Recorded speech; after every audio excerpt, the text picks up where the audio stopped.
Hey guys, what is up and welcome back to the channel. In today's episode, it's going to be a bit of a different one. I want to go through how I can tell as a coach if someone is going to get good results versus someone is going to get bad results. Having coached over 800 clients today, so some are more successful. When I mean successful, I mean in terms of body composition and body fat reduction and just general aesthetics and performance. So some are more successful than others, and success does leave clues. So in today, I'm going to go through 7 skills or character traits which I've noticed from some of our most successful clients that maybe someone who is not as successful they do not have. For anyone who does not know me, my name is Aidan Murtaugh. I'm a full-time online health and fitness coach, and we help busy working professional men over the age of 30 lose up to 10 kilos in as little as 90 days. Okay, so the first thing is our most successful clients, they track their calories, at least for a period of time, whereas our most unsuccessful clients, they never or they do not track their calories. So what we always say with nutrition is that think of tracking your calories as almost like getting a degree in college. You don't just get your degree in day one in college, you have to earn the right to get that piece of paper. And in my opinion, the equivalent of that when it comes from a nutrition standpoint is that you track your calories for at least 30 days, okay? And having gone through that period of tracking, you have a better understanding in terms of how many calories are in certain foods and food groups. And once you get to that point where you can consume or eat the number of calories that you need to consume to drop body fat or to build muscle without necessarily having to meticulously track, that's when you're in a really good position. Unfortunately, for some people that are not as coachable or not as, open to doing it, they will just eat based on intuition, eat based on feeling. They often say things like, I'm eating healthy, but I'm not losing body fat. Respectfully, losing body fat comes into a calories in, calories out equation. And I understand as well, tracking calories can be quite difficult. For some of our clients, if this is new to them, we just can get them to snap pictures of their food. In fact, one of our guys just said, look, I don't really want to count calories. It is quite difficult, but I really like the process of sending you pictures on WhatsApp and getting some feedback in terms of portion sizes, portion control, okay? Even just being aware of your food choice by taking a simple picture, okay? That would certainly make the process much easier. So the first thing is track your calories or a very, very minimum, report back to your coach and send him or her pictures. Okay, so number 2 is going to be planning food versus eating intuitively. So we do not ask our clients to track and to plan and cook their food 1 week in advance. However, one thing we always say to our clients is do not go to bed without deciding what you're going to eat the following day. So for example, let's just say today is Wednesday. You should know tomorrow what you're going to have for breakfast, for lunch, for dinner. It could mean that, okay, I'm going to have overnight oats for breakfast, which I'll prepare myself. For lunch, I'm going to go to the cafe down the road. They've got a healthy, high protein omelette. And then for dinner, I'm going to make a steak stir fry with some sweet potato with some vegetables. And my snacks are going to be Greek yogurt, Brazil nuts, and some blueberry. Just because you don't have all your meals planned, okay, and prepped and ready to go, doesn't mean you should not have a plan in place. And that's what we notice our most successful clients is they plan their food at least 1 day in advance, whereas the more unsuccessful clients, they eat intuitively. So they eat based on how they're feeling. So for example, they only eat when they're hungry. Well, I was on the road, I couldn't plan for this, so I just got a chicken fitter roll, all right? Or there was nowhere to eat, so I just got a takeaway or McDonald's. If you have a plan in place, even if you don't have the food prepped, it's going to make the process much easier. Okay, so next one is shiny object syndrome. So, or least unsuccessful clients, they want too much variety in the sense that they want 7 different breakfasts, 7 different lunches, 7 different dinners, and like so much variety with their food that it becomes overwhelming. Whereas their more successful clients, particularly at the start, they've less variety. They typically pick and choose from like 2 or 3 breakfasts, 2 or 3 lunches, 2 or 3 dinners, and rinse and repeat those. What I always say is like, if you're starting out and making a lifestyle change, the less decisions you have to make, the better. It doesn't mean you have to be boring and bland with your food. You can still eat amazing food and get in great shape. However, what we often notice is some people, they want too much variety, that everything needs to be different. And this also applies to their workouts too. The progression scheme when it comes to workout is, if you want to get good at an exercise, you need to practice it and you need to do it repetition. Just the exact same way if you want to become fluent in English or Spanish, you got to practice it consistently. Or least successful clients, they want too much variety. Every workout needs to be different. Every workout they want to have, to change it up, to quote unquote, to shock the body, to shock your muscles, okay? Whereas the more successful clients, they understand that following a plan, you need to be consistent with it. And just like learning a language, you don't just get better at Spanish by practicing Spanish on a Monday, German on a Wednesday, French on a Friday. Lifting weights is the exact same thing. You need to follow a plan for what we often recommend is at least 5 weeks or so. Before then, we can start making some adjustments and making some changes, all right? So less variety, generally we recommend, is actually better, especially starting out. And then as you become more comfortable with your food choices, with tracking your calories, understanding macronutrients and so on, that's when you can afford to have more variety. But generally we find is less variety, especially at the start, is better. Okay, so number four is that our most successful clients have got a training schedule. So I'm currently working with a busy executive at the moment, and he travels anywhere from 2 to 3 times a week, okay, or 2 to 3 times a month.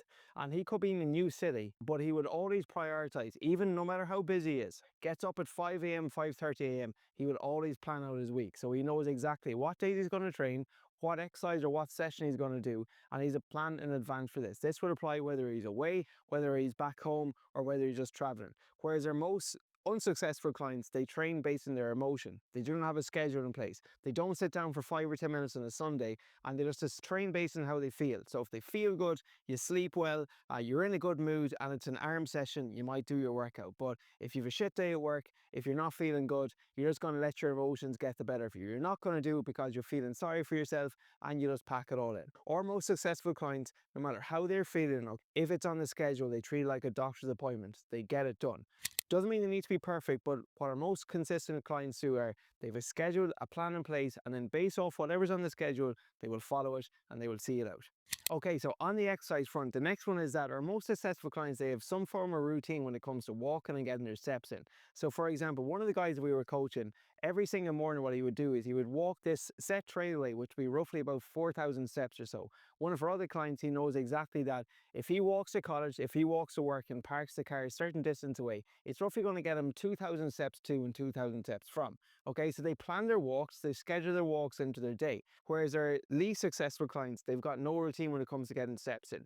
If it's raining outside, well, you know what, I'm not going to put the coat on, and I'm just going to let my feelings again determine what I do. If I feel like going for a walk, I will, but if I don't have time, I'm not going to bother. Again, plan your walks, having a routine for your walks, and just as well, what I found is works well with a lot of our clients is understanding roughly how many steps each walk might be. So if you go for a 20-minute walk, that's probably going to equate to around 2,000 steps.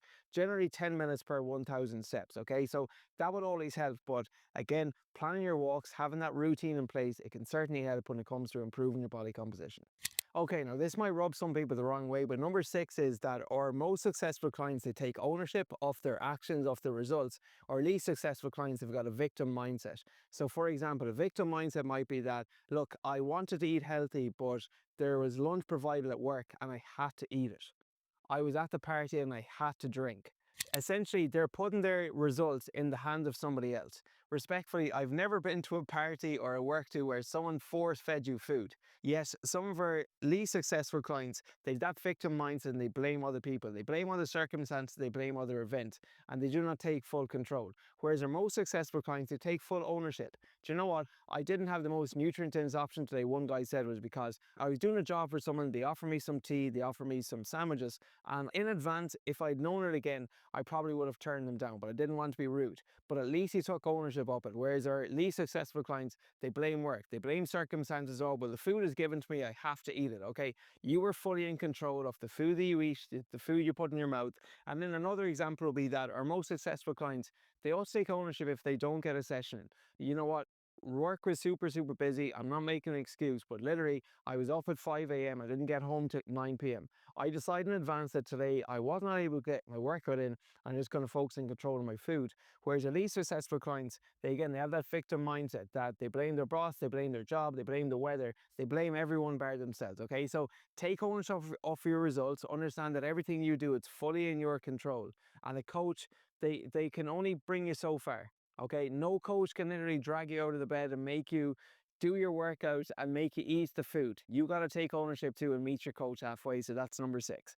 And finally, number seven, our least successful clients, they've got an all or nothing mindset. So they're either a 10 out of 10 or they're a zero. There's nothing in between. So for example, that you're on a diet and you have to eat 100% clean, but then something happens at the weekend where you have a cookie, you have a bar of chocolate, a slice of pizza, and you go from a 10 to a zero. You press the effort button and you think that, okay, well, I've already had a quote unquote a bad food, I may as well keep going, and that's it. My progress is screwed, the plan is over. Whereas our most successful clients, they understand that progress doesn't mean you need to be perfect. Progress beats perfection. So for example, one of our clients, okay, he likes to have a takeout every Saturday night, he likes to have a Chinese. One of our other clients, he loves high fat food. He's Indian by nature, so he likes to have some Indian food. However, just because he has a takeaway, just because he has some Indian food, doesn't mean for the rest of the day you press the effort button. for 80 or 90% of the time he is consistent, okay? And the other 10% they've got a bit more leeway and a bit more flexibility. Whereas the stuck in the all or nothing mindset clients, they think that they have to be perfect in order to make results. The problem with that approach is it's awesome when you're at a 10 out of 10, but if something bad does happen, because life will always get in the way, you miss a workout, you have a bad food, they just go from a 10 to a 0 and essentially cave and give in.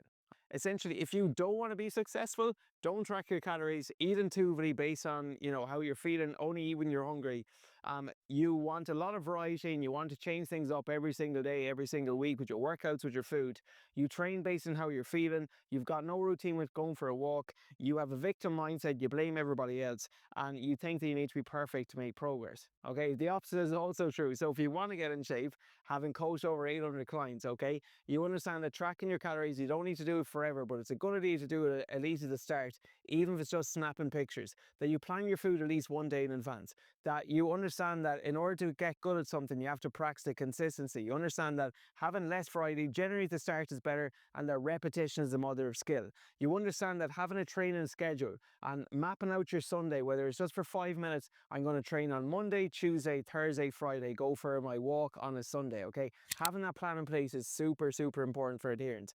You understand that having a routine with your walk, so if you need to get 8,000 steps a day, well, I'm going to get 20 minutes in the morning, 20 minutes at lunch, and 20 minutes in the evening. You understand that you are fully in control of your results. You take ownership. You do not blame anybody else, because you're in control of your results and everything you have and you do not have in your life. And you finally understand that you don't need to be perfect to make progress, that progress beats perfection every single day of the week. Okay, so this is all for this week's video. Look, this is a bit of a different one. If you did find the video helpful and you think that our coaching might be a fit for you, okay, well, you can schedule a link or click the link below in the bio and we can talk through your goals in more detail. And as well, if there's anything you disagree with, okay, feel free to let me know in the comments. I'm always open to suggestions, always open to improvement. If you're watching this on YouTube, please make sure that you're obviously watching this on YouTube. Please make sure you check out my Instagram, which is Adrian_MacLifestyleFitness, so you do not miss out on our daily fitness content. And we will catch you in the next video, guys. If you want to be successful, though, remember, these are the character traits that I have found having coached over 800 clients. So success these clues, model these character traits, and you can be the next success story.